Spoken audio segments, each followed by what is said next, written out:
There's a discussion underway in Ireland at this point in time as to whether or not asylum seekers who are actually working and bringing in an income should have to contribute towards their accommodation and their keep while they're here. Now, just for those who are maybe not well versed with the amount of benefits that these people actually get, or should I say, the incentive for them to come here in the first place. The headline that's shot out by the left wing NGOs is these people only get €38, €39 a week to live on. You can't possibly live on that amount. They also get free accommodation. They also get their food. They get the electricity over their heads. They get toiletries, etc., etc. So when you put together the full cost of the benefits package, this is what it amounts to. €626 per week for accommodation, food, etc. Plus, that's including, the 38 odd euro a week for living expenses. So the total price to the Irish taxpayer is approximately €626 per week. That amounts to €32,500 per year per asylum seeker that's currently availing of the hospitality and the welcoming. Céad Míle Fáilte, the 100,000 welcomes, or at least the €32,500 welcomes that they're getting on arrival in Ireland. So it's a lot of money. It equates to about €2,500 per month.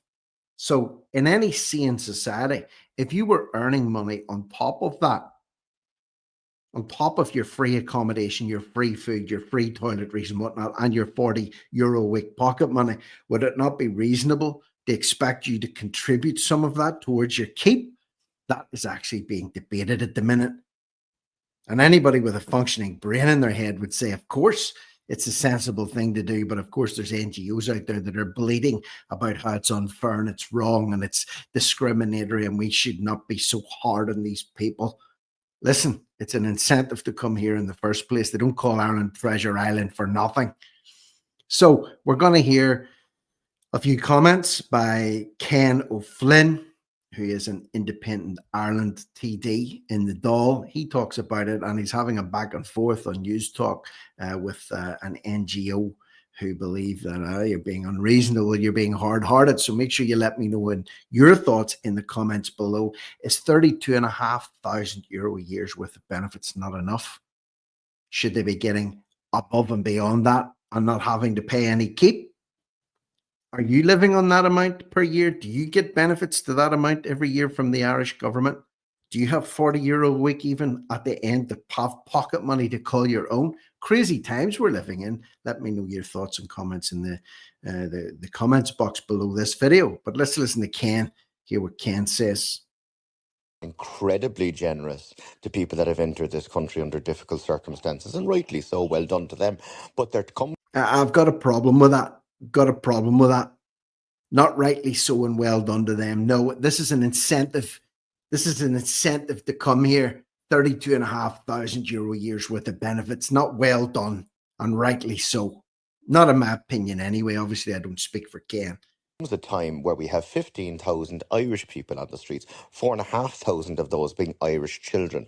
And the reality is that everybody should be treated fair. And I know Irish people living in tents and working. There's one lad here in Cork, a chef, who's working and can't find accommodation.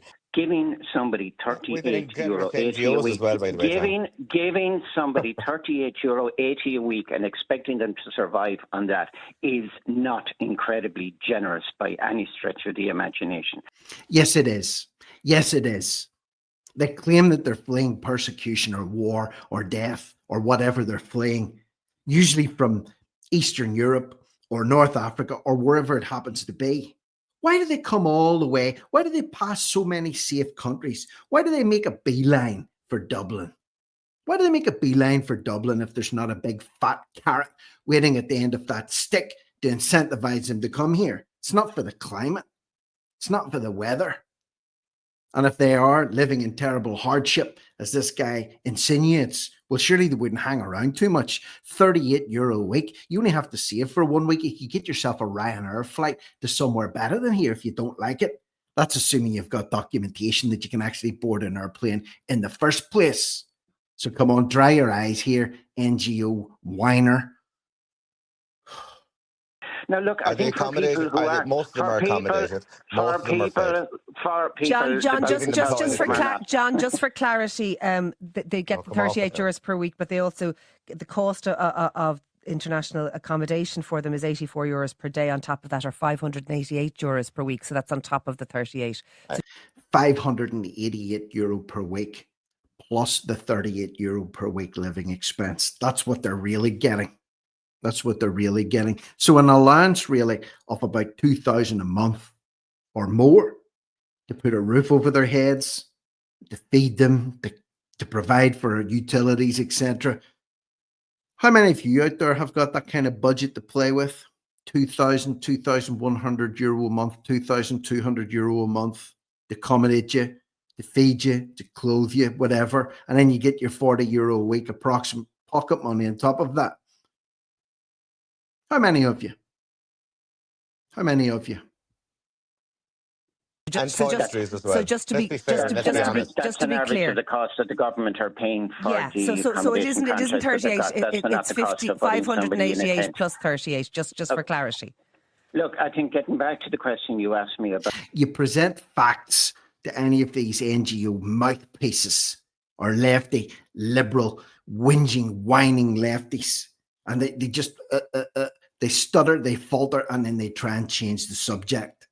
I haven't got a comeback. They have no comeback to any of the actual facts that are presented to them. About the employment, it's difficult for people to find proper paid employment. No, I know, but those who have it, I'm not talking about those who are looking for it, I'm talking about those who have it. Is it unfair to ask those to contribute? If the supports that people got when they're in the international protection system were fair, then it's also fair to look at the contributions that people are making towards that accommodation and towards the type of life that they're being given by the state. Like, bear in mind here now that the government has failed on multiple counts in its responsibilities to provide reception conditions for people. There are 2,000 people on the streets who haven't been provided with accommodation. He's whining about 2,000 so-called asylum seekers or refugees that are on the streets and haven't been provided with accommodation, above and beyond the 15 to 16,000 Irish people, including 5 to 6,000 children that are living in emergency accommodation. This is what we're up against. The enemy within. The enemy within. And I'm not talking about the refugees or the asylum seekers. I'm talking about the people that would put others above and beyond and ahead of Irish people. And these tend to be Irish people. By the state. And when you look at the situation in relation to employment, employers are typically very reluctant to take people in. No, I know, John, but we're saying those who are in work, not those who are looking, not those who are struggling to find a job. The question is whether those who are in work should contribute. So they've already found jobs. The work that people have is extremely precarious because, as I said, employers are typically reluctant to take people in the system because they fear their work permits won't be renewed. So look, if we're going to ask people to contribute and to pay to the state, then the state has got to provide them with the types of supports, the types of services that are adequate to ensure that they have a reasonable and fair... Look, I'm going... Banging on about reasonable and fair. Are they not having their lives preserved by coming here? Is that not the whole reason for coming here? Asylum, seeking asylum from what? From who? Asylum seeker plus comfortable life forever and ever. And they all lived happily ever after. No, this is real life. There's a lot of people listening to this video, I'm sure, struggling to make ends meet. There's a lot of people listening to this video from all over the world that are looking at their pay slip and then they're looking at their outgoings and their rent and their mortgage statement or whatever it happens to be and thinking, I can't make ends meet. I can't make ends meet. What am I going to do? What am I going to do to put a roof over my head? I've got a family. I've got children. I've got dependents. I've got people that need me. They don't have the luxury of a guaranteed roof over their head and €40 a week pocket money and their food provided for them. And then to sit and begrudge that, especially when they've traveled, flown over or paddled over oceans and seas to get here, crossed Europe, crossed Africa, crossed wherever, to get here to Treasure Island, can't complain. Can't complain. Harris has even said, oh, they should make a little contribution. It's reasonable for them to make a contribution. Tánaiste's call for asylum seekers with jobs to pay rent has been described as quite unfair by a group that supports international protection. And I would bet my eye teeth on the fact that Harris is not calling for them to provide the full cost of that rent. No way. No way would they have to do what every other Irish man and woman does. No way. A contribution, what? 5%? 10%? Maybe 15%? Certainly not 100%. No way. Harris said it's reasonable. Described this as important for social cohesion. News Talk Breakfast, Doris CEO John Lannon. Doris, listen to that melter, even belongs to a group called Doris. Would you not be ashamed? Someone says, who do you work for? He said, Doris.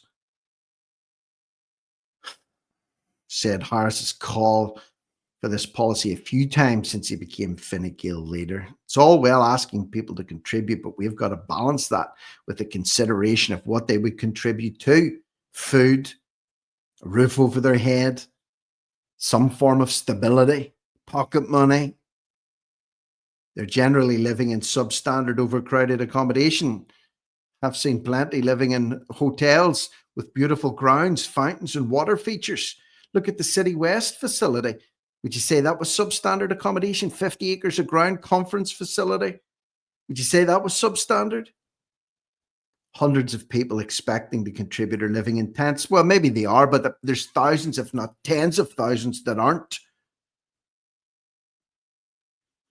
It's difficult to find work, and when they do, it's low paid, requires traveling, people working in sociable hours. Yeah, join the club. Join the club. How many Irish people do you think are working in low paid jobs? Jobs that require traveling and commuting, that are eating into their budgets and their salaries, working on sociable hours. How many Irish people do you think it's wrong to expect someone else to do that too? These people,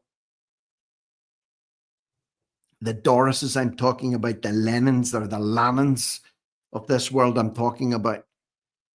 Lannon added, asylum seekers are not entitled to many benefits, such as child benefit. Well, boo-hoo. If you don't like it, go to another country.